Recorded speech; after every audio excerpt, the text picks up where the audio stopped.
Hello and welcome. I am so glad that you guys are here joining me today, and I am so excited for this video. So, today is such an exciting day. It is a beautiful, beautiful fall day outside, and I just woke up and decided I needed to spend some time in nature. So, I am getting ready to go out and go hiking. It is just that amazing, like crisp, cool fall weather. The leaves are falling, they're changing, and I just needed the inspiration and the time in nature. So I decided to go out to a local trail that is called Red Mountain. And for the longest time, I have been wanting to go foraging. People go foraging for all types of things, and I think foraging typically is for the use of cooking, if I'm correct. But people go foraging for mushrooms, for fruits, vegetables, all sorts of things. But I think foraging is pretty much just when you're going out into nature to look for and collect things. So, anyways, let's move past this definition.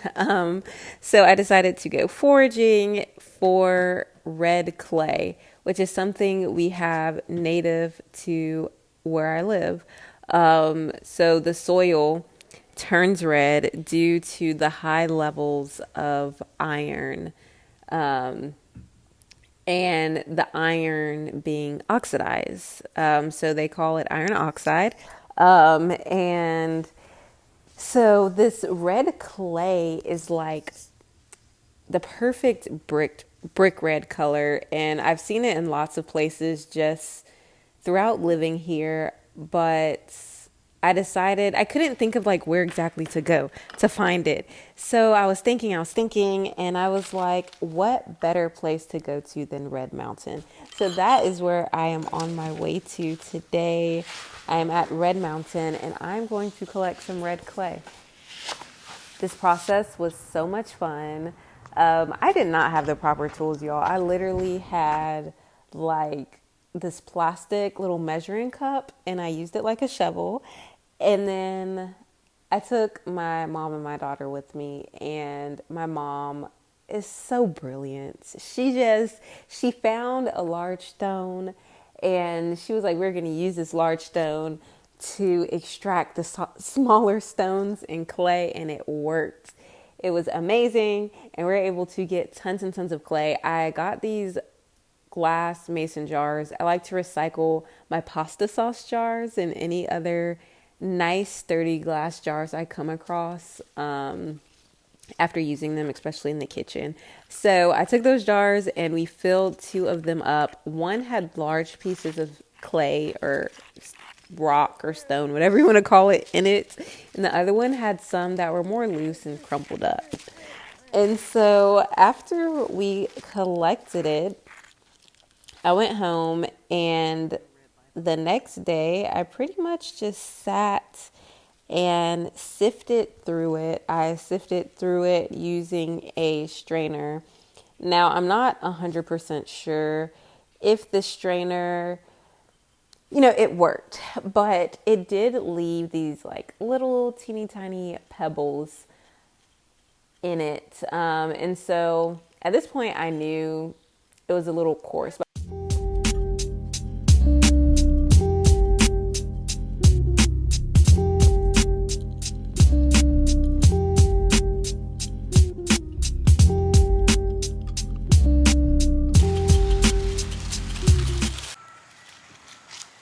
This is the pigment I was able to extract.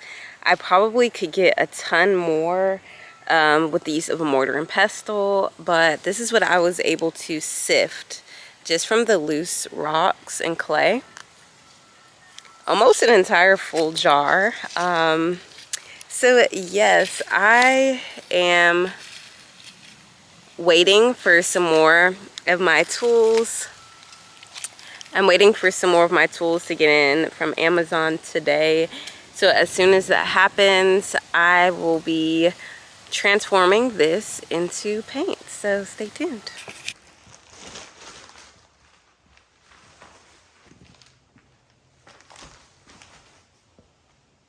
So my packages finally came in late last night, which means I can finally get started. As you saw earlier in the video, I went to a local area called Red Mountain and I went foraging for what is known as red clay. And here in the part of the country where I live in, we are notorious for this red clay, so much so that they call it Alabama red clay. And the soil in certain areas of the earth are red due to the high levels of iron in the soil. So here is the clay before I sifted through it, which you also saw in the video, me sifting through it with a little sifter. And here is the fine grained pigments. And I probably may go through this one more time, but I think I'm gonna go ahead and try it out how it is and see what happens. So right now what I'm going to do is go ahead and unbox my supplies and show you guys what I got. And then we're gonna try out this pigment and see if we can make a little acrylic paint from it. So throughout the duration of this video, please excuse my voice. I am recovering from a cold right now. But let's get started with these packages.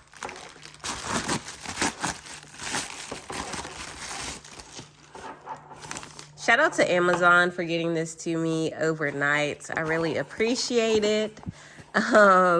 So what we have in this box that I'm opening up right now is a key element to this entire process. We're just gonna bust this open.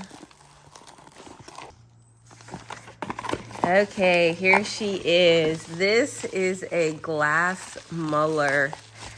She is so beautiful. So you'll see a little bit later, this is what we're gonna use to mix together the pigment. We'll do something like this to make our paint.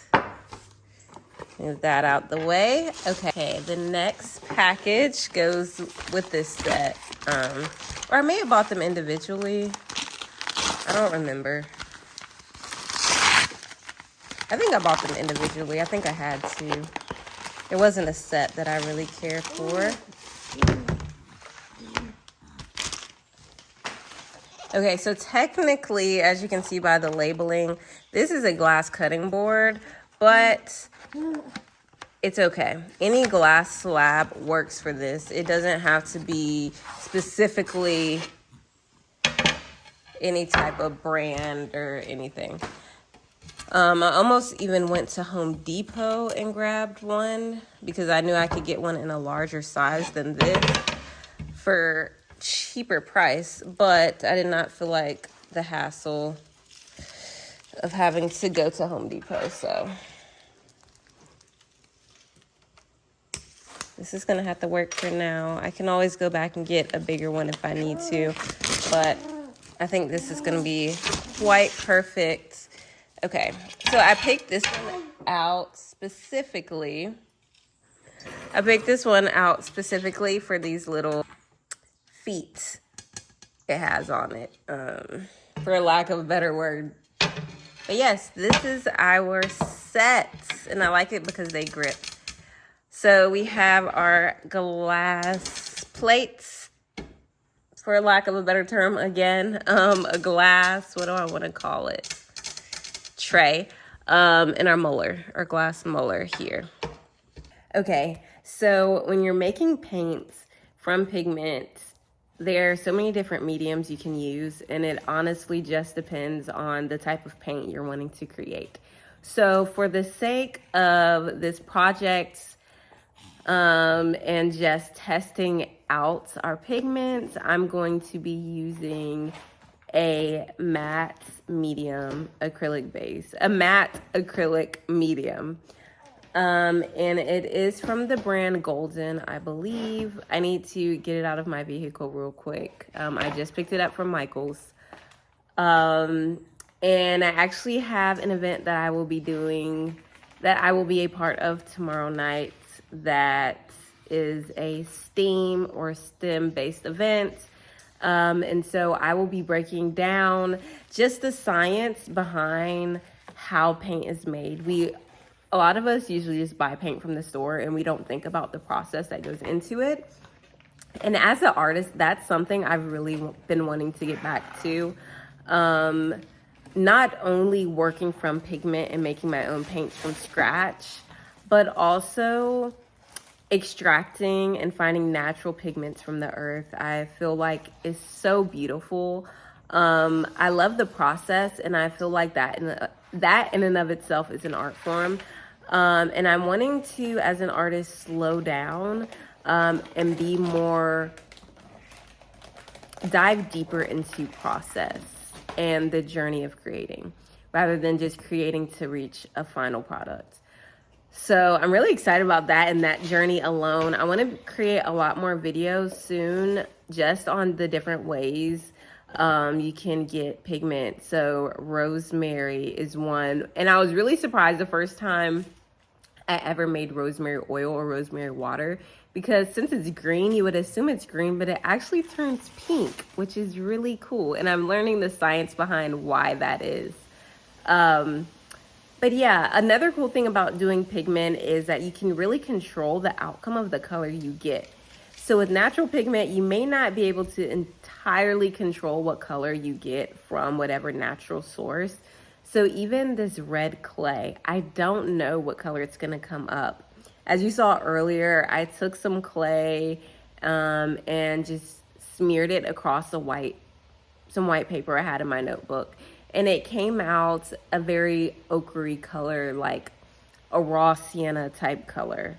But we will see what type of color paint it actually comes out. But especially with store-bought pigments, mixing them together with whatever medium you choose, it's really beautiful, the type of paints you can create. And a lot of time, there are colors that you will not find anywhere in any art supply store. So I'm gonna stop talking and I'm going to get into this process and just show you guys how this turns out.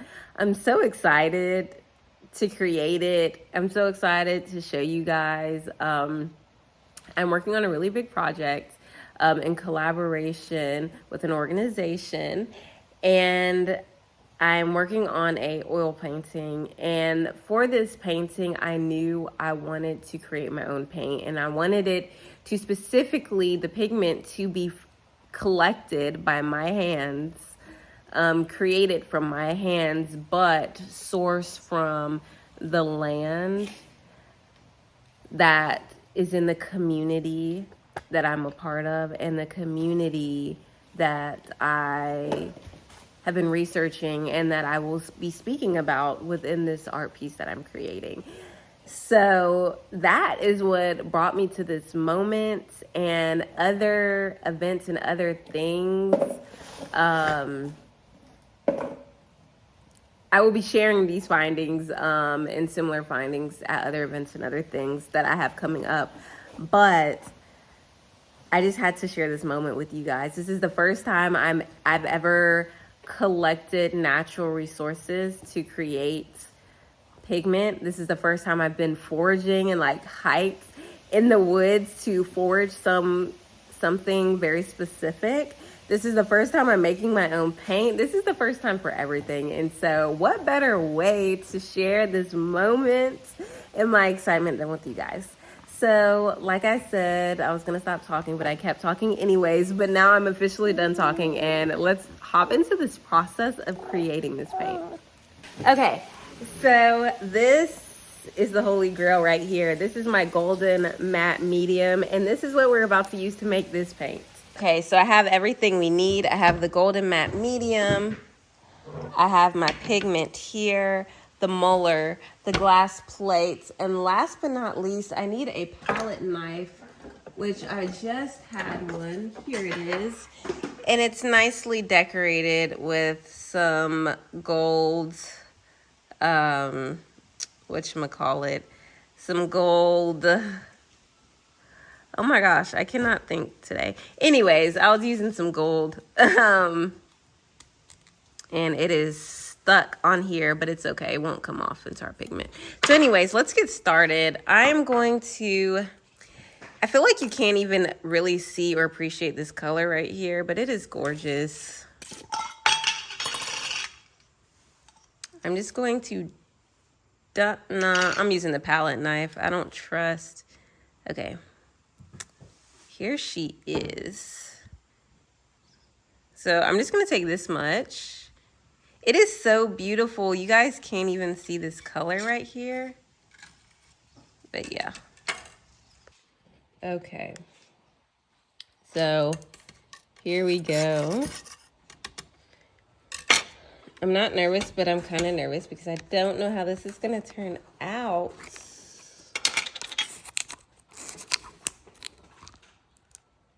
Okay.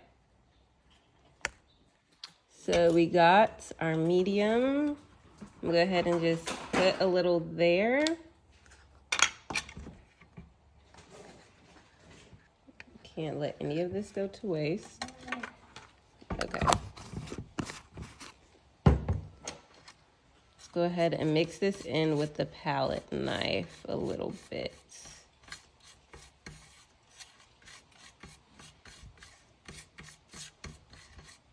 I'm feeling like this isn't enough of the pigment, but I don't know. Again, this is the first time I'm doing this, so we're just gonna add some more.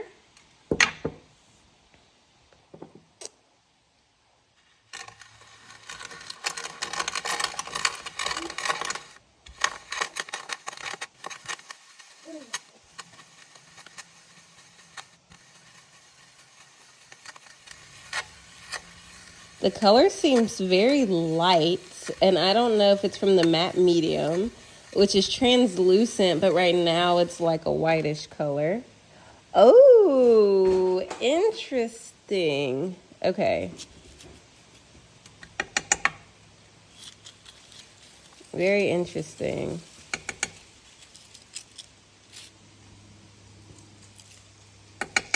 Okay.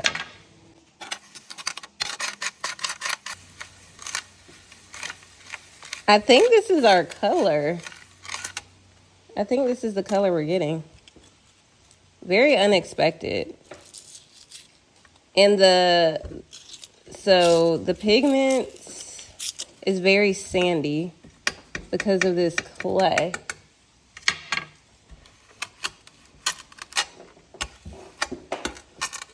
Very kind of sandy. Oof.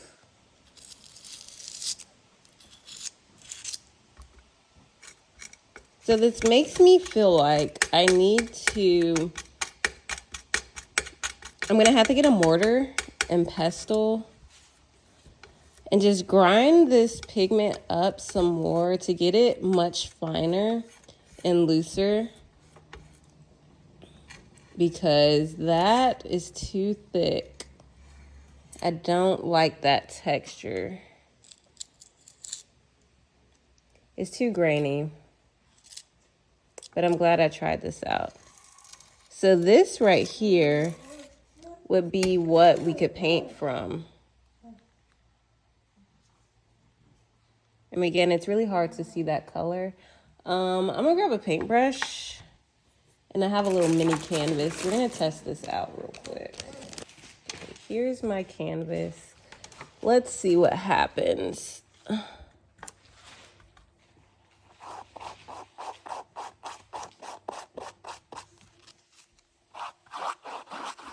This brush sucks, just FYI. It really does. It's a very light color. Not bad, but not what I want. So I'm gonna keep trying. I'm gonna keep experimenting until it gets how it needs to get.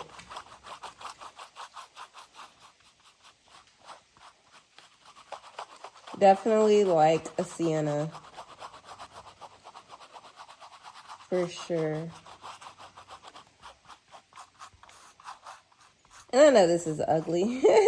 It's not ugly, but you know, we're just experimenting right now. I'm not really painting anything. I just want to get this texture. And I'm going to come back once it dries too and see what happens. It's very interesting. But like I said before, very grainy. This part, what I have on the palette knife, isn't too horribly grainy. But what was under the molar is very grainy. And thick like clay, which it is.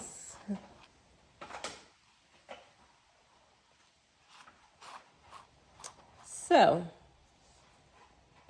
if you can see, this is the color. A natural raw sienna, for sure. It's nice. It's a nice color. And it's the color that I pretty much expected and was looking for. But the texture is off. And you can even see here, you see how grainy and like pebbly some of it is? Some of it isn't that way, but what's on top most definitely is. So I'm going to grind it up and sift through it because you can see here, there's different layers of the sediment. So some of it is kind of pebbly and rocky, and some of it's kind of smooth. And we want to extract all of the smooth particles. So I'm gonna let this dry, come back and see how it looks.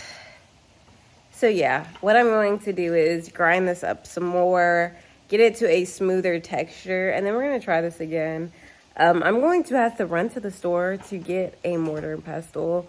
Hopefully I can find like a marble one or something. I think I'm gonna hit up like Target or somewhere or Home Goods, somewhere I know that's gonna have one. I have one in the kitchen, but I use it for my herbs and I don't wanna cross-contaminate.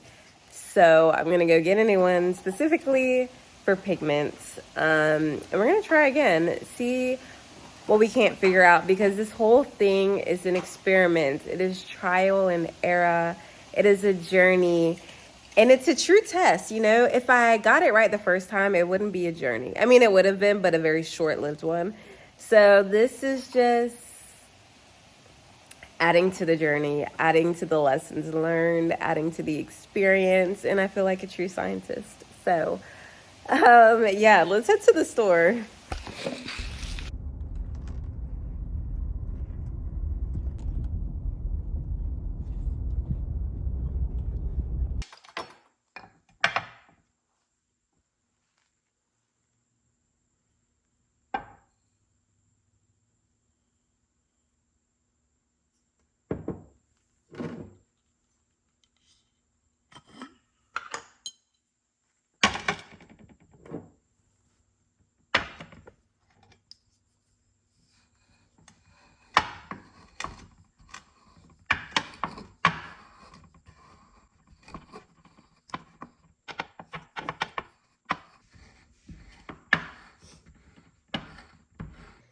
So thanks to this beautiful mortar and pestle from Home Goods, I was able to get my pigment down to a nice fine powder that I think is going to be perfect for making our paint. So I'm going to go ahead and test out a new batch of paint and show you guys how it turns out. This is the dried canvas from yesterday, and it looks pretty good, honestly. The perfect raw sienna.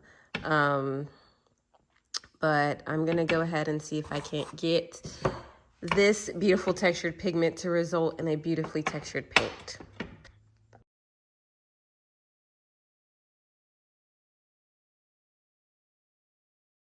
It came out amazing. Like, it gave me the most perfect raw sienna.